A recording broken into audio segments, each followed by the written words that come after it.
got a really cool lick for you guys today. This is going to be measure 9 of the solo that I'm putting together for my tune here. Don't have a title for it yet. So let's get right at it. This is where the chord goes back to the 1, G7, and then there's a kind of like a G 7 sus4 here. It's actually F2 over G is an easier way to write it. But the main thing is it's just kind of a G dominant sound without a lot of emphasis on the third or the quality of the chord. So it means you can play some bluesy stuff on it that mixes major thirds and minor thirds together. And that's what we have here. And I got this lick from Allen Hinds. I transcribed one of his solos a couple weeks ago. And this lick in particular was really cool and also kind of hard to figure out. So I actually contacted him and he showed me how to play it. So on his solo, it's in B flat. So I had to change the fingering a little bit because if I do it down in G, that reach, the way he does it in B flat, is hard to do down there. He's kind of doing it like this.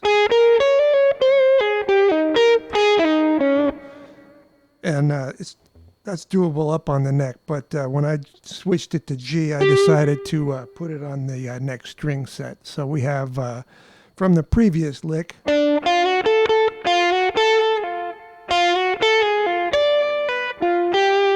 which could also be, and that's in video number 4. From that G, we're going to move up to 10th position and go from F to G on the 3rd string, 10 to 12. And then with the first finger, make sure that B flat on the 11th fret is the first finger. That's important. So then we're going to have a hammer on and a pull off from C flat there on the 12th fret. And then we're going to have a half step bend, and I would pull that down toward the floor on the 14th fret of the 3rd string. So that's A going up to B flat. And then we're going to release the bend and keep your first finger back here on the 10th fret so that you can pull off back to that note right away. So we're playing steady 16th notes here, right? And a 2 E and a 3, right? E.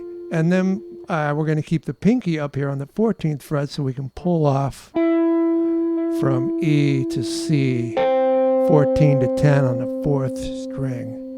And that's actually over the G chord, that's an F major 7 arpeggio.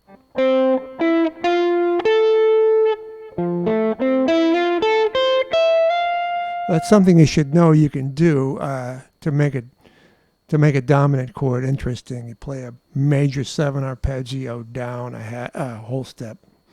So over G we have F major 7, although it is inverted. We're starting on the 3rd, going to the root, and then the 7th and the 5th. And that's actually another way you could play this. You could play that arpeggio any way you want, right? So here it's all in the 10th, pretty much 10th position. So I'm going to go back to what I have written out here, which is pretty much Allen's fingering. So from that pull off from E to C, then we got the root of the chord, G on the 12th fret of string 3. And then you can hit a D there, but you don't really have to. It kind of sounds cool without it. But in the heat of the moment, you're just playing steady 16th notes. It might just come out that way. And then you have the F on the 10th fret of string 3, and then a slide from D flat to C. And that carries over into the next measure. And I got the B flat on the 8th fret, and then we're on some upbeats on, let's call it G Dorian, I guess. We got D on the 7th fret, E on the 9th fret, and then F on the 10th. And then we're going to do the same 11 to 10 slide on the 4th string. That's D flat to C. It's kind of like 2 licks together, I guess. Right. So let me show you that with a half speed backing track. 2, 3, 4,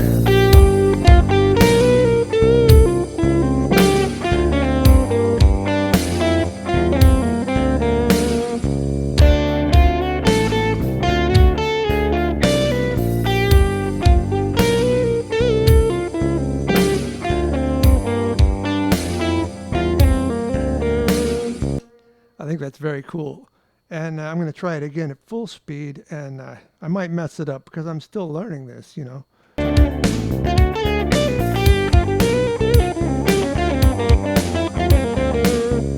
It's getting there. I'll get it. And so will you. Just got to do it slow and maybe inch it up a little bit every day for a while. All right, so that's a hard one. We're going to leave it right there, and I will be back soon with more licks like this one. So I hope you guys have a great day.